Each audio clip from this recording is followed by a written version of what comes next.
오늘 허락하신 말씀의 제목은 주님을 따르는 조건이라는 제목으로 은혜를 나눕니다.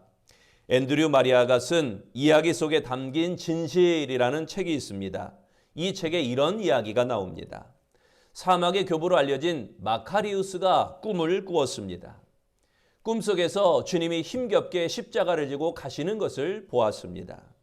마카리우스는 주님께 달려가 십자가를 대신 지겠다고 말씀드렸습니다.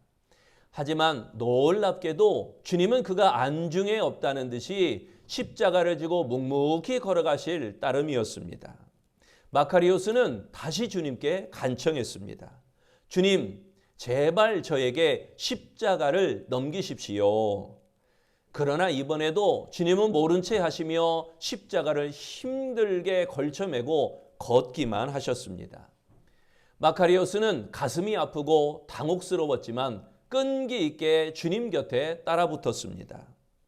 그리고 계속 십자가를 넘겨달라고 예원했습니다.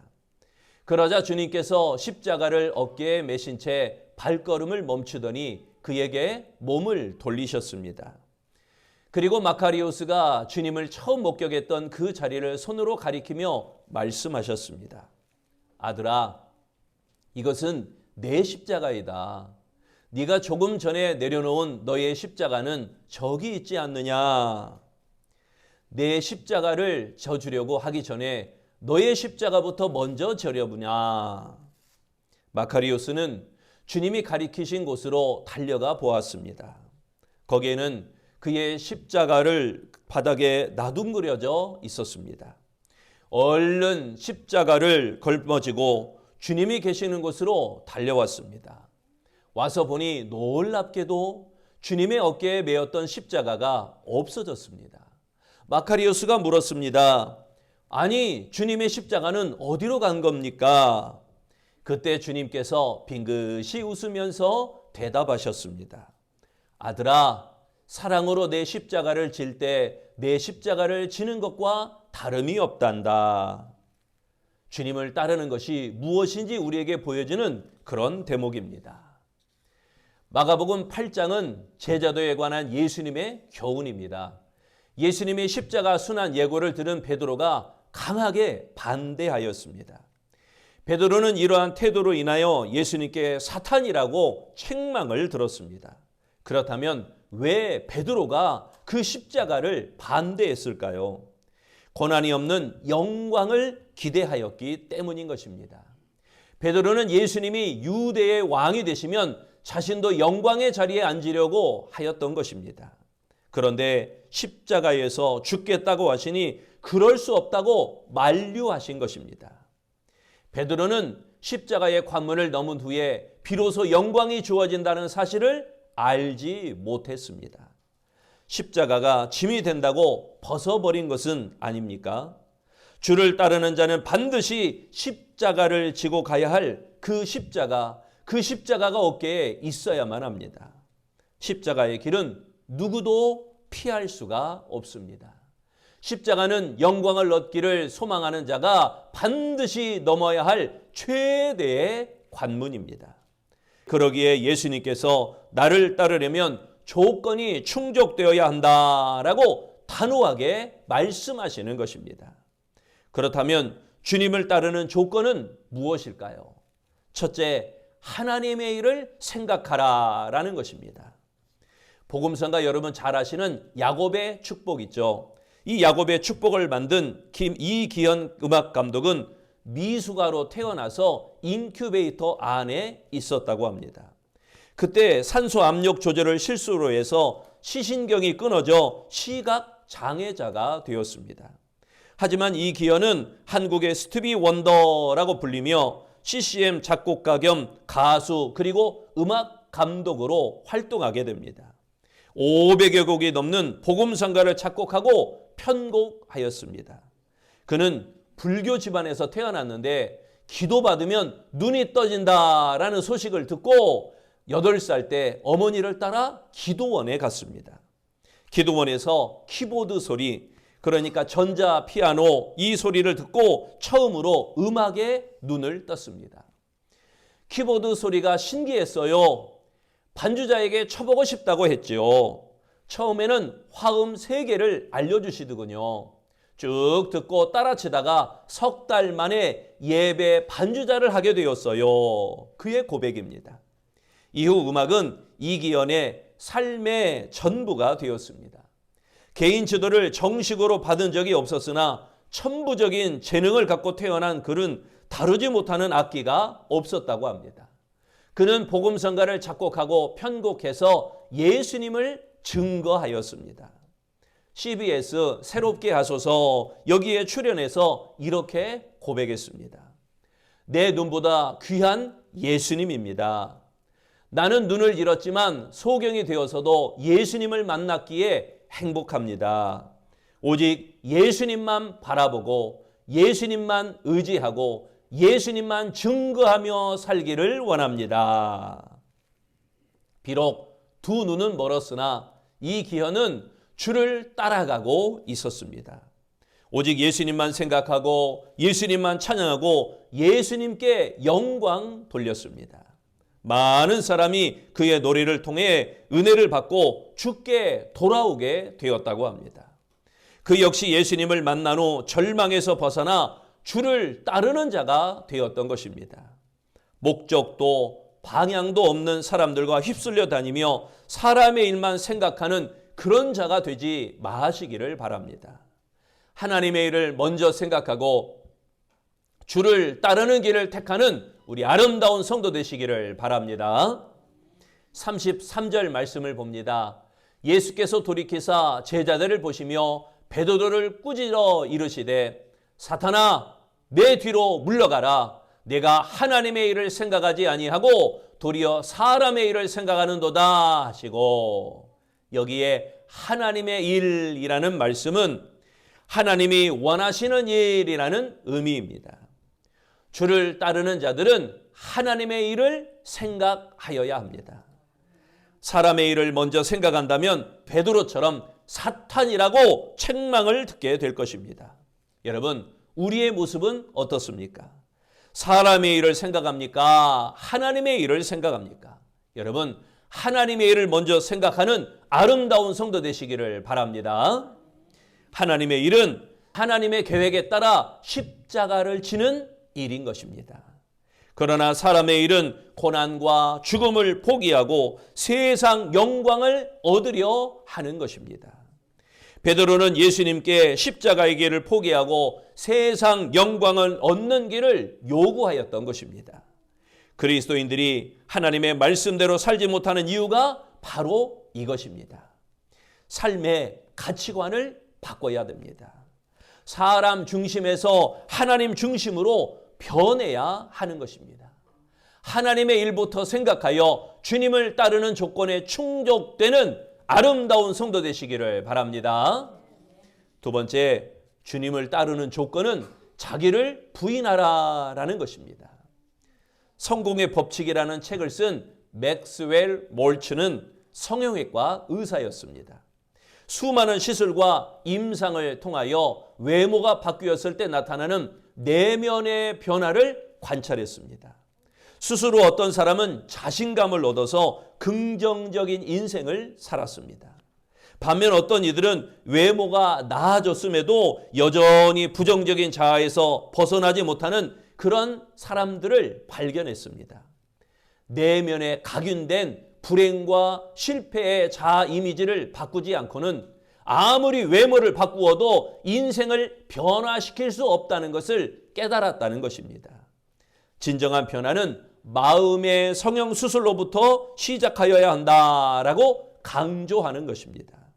먼저 자아의 이미지부터 바꿔야 한다는 것입니다. 실패할 수밖에 없는 부정적 자아 이미지를 성공할 수밖에 없는 자아 이미지로 바꾸어야 하는 것입니다. 신앙생활도 성공하려면 나를 지배하던 옛사람, 즉 나를 부인하고 그 자리에 예수 그리스도를 올려놓아야 하는 것입니다. 감정과 욕심에 끌려 내 기분대로 사는 것이 아니라 내 안에 예수님을 주인으로 모시고 그분 뜻대로 살아가야 하는 것입니다. 날마다 자기를 부인할 때 가능한 일입니다. 이렇게 살아가면 좌절하지 않습니다. 이렇게 살아가면 교만하지 않습니다. 초가삼간도 만족하며 살 수 있습니다. 수단 방법 가리지 않고 정상에 서고 싶은 그런 욕망에서부터 자유로워질 수 있습니다. 여러분, 주님의 말씀처럼 날마다 자기를 부인하며 자기 십자가를 지고 가고 계십니까? 자존심도 부인하고 이기적 욕심도 부인하고 자기를 과시하고 싶은 마음을 부인해야 하는 것입니다. 나를 지배하는 미운 감정, 나를 지배하는 섭섭한 감정, 그것으로부터 부인할 수 있는 강한 용기가 있으시기를 바랍니다. 예수님을 따르는 자는 자기를 부인하고 오직 예수님만 드러내야 하는 것입니다. 자기를 부인할 때 예수님이 나타납니다. 자기를 부인할 때 믿음이 나타납니다. 자기를 부인할 때 신앙이 나타납니다. 자기를 부인할 때 은혜가 나타납니다. 34절에 말씀합니다. 무리와 제자들을 불러 이르시되 누구든지 나를 따라오려거든 자기를 부인하고 자기 십자가를 지고 나를 따를 것이니라. 여기에 자기를 부인하고 이 말씀은 죄악된 성품을 부인하다라는 의미입니다. 미워하는 마음을 부인해야 됩니다. 시기하는 마음, 질투하는 마음 부인해야 됩니다. 주를 따르는 자들은 날마다 죄악된 본성과 결별하고 죽는 훈련을 거듭해야 하는 것입니다. 자기 안에 자신이 사는 것이 아니라 오직 예수 그리스도가 살도록 하는 것, 이게 바로 우리의 신앙인의 자세인 것입니다. 주를 따르는 자들은 어떤 고통이 온다고 할지라도 자기를 부인하고 주의 뒤를 따라야 할 줄로 믿습니다. 주를 따른다면서 자기를 부인하지 못하는 사람은 십자가를 외치지만 실제로 희생은 뒷전이고 항상 상성만 차지하려는 그런 사람인 것입니다. 겉으로 열심을 품고 일하는 것 같지만 사실은 발걸음은 예수님이 아니라 자기를 향해 있는 사람입니다. 그러므로 주를 따르는 자가 되려면 자기를 부인해야 된다고 말씀하는 것입니다. 자기를 부인하는 일은 곧 십자가를 지는 일인 것입니다. 자기 십자가를 기꺼이 지고 주를 따르는 자만이 영광스러운 천국에 들어가게 될 줄로 믿습니다. 자기를 부인하고 자기 십자가를 지는 아름다운 신앙 되시기를 바랍니다. 죄악된 일에 자기를 부인하며 주님을 따르는 조건에 충족된 우리 복된 아름다운 성도 되시기를 축원합니다. 세 번째, 주님을 따르는 조건은 목숨을 잃어버리라 라는 것입니다. 미국의 34대 대통령 아이젠하워, 그가 노르망디 상륙 작전을 앞두고 언론인 클럽에서 주제 연설을 하게 되었습니다. 그 주제는 세계의 자유민들도 승리를 향해서 함께 진군하고 있다, 이런 주제로 연설을 하게 되었습니다. 연설 중에 젖소 이야기를 했습니다. 그 연설을 소개하겠습니다. 어린 시절 아버지와 함께 목장으로 젖소를 사러 갔습니다. 마음에 드는 젖소 한 마리를 고른 아버지가 주인에게 물었습니다. 이 젖소의 혈통은 좋습니까? 유지방 성분은 어떻습니까? 매일 얼마의 젖을 내고 있습니까? 그러자 젖소 주인이 이렇게 대답했습니다. 그건 잘 모릅니다. 제가 아는 것은 송아지 때부터 키운 이 젖소가 늘 정직하다는 것입니다. 지금까지 이 젖소는 자기가 가지고 있는 것을 다 나에게 주었습니다. 그렇기 때문에 이 젖소는 틀림없이 당신에게도 자기가 가지고 있는 모든 것을 다 줄 것입니다. 이 젖소 이야기를 한 후 아이젠하워 대통령은 다음과 같이 이야기했습니다.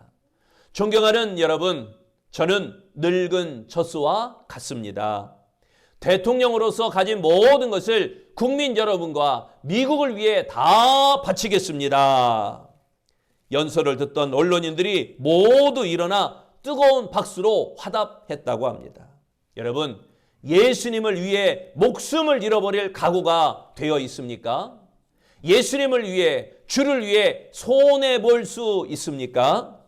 그것이 주를 따르는 자의 모습이기 때문인 것입니다. 본문 35절에 말씀합니다. 누구든지 자기 목숨을 구원하고자 하면 잃을 것이요, 누구든지 나와 복음을 위하여 자기 목숨을 잃으면 구원하리라. 여기에 목숨을 잃으면, 이 말씀은 스스로의 의지로 목숨을 버리다라는 의미입니다. 목숨보다 소중한 것은 없습니다. 주와 복음을 위하여 목숨을 잃으면 구원을 얻는다. 이 말씀을 가슴에 품고 주를 따라가는 자는 순교를 두려워하지 않는 것입니다. 세상적 가치관이 아니라 예수님과 복음의 우선적 가치를 두어야 하기 때문인 것입니다. 진정한 성공은 세상의 영광이 아닙니다. 진정한 성공은 영생을 얻는 것입니다. 세상의 모든 것을 얻더라도 천국을 얻지 못한다면 무슨 의미가 있습니까? 시험 잘 봐서 좋은 학교 가, 이게 무슨 의미 있겠어요? 영생을 얻지 못하면 그것도 결국 실패입니다. 성공해서 좋은 직장, 좋은 사업을 가져서 그게 무슨 의미 있겠습니까? 영생을 얻지 못하면 그거 다 실패한 것입니다. 그러므로 내일 일을 알지 못하는 사람들이 헛된 영광을 쫓아가서는 결코 안 되는 것입니다. 어떤 길이 행복으로 인도하는 길인가 구분하시기를 바랍니다. 어떤 길이 평안으로 나아가는 길인가 구분하시기를 바랍니다.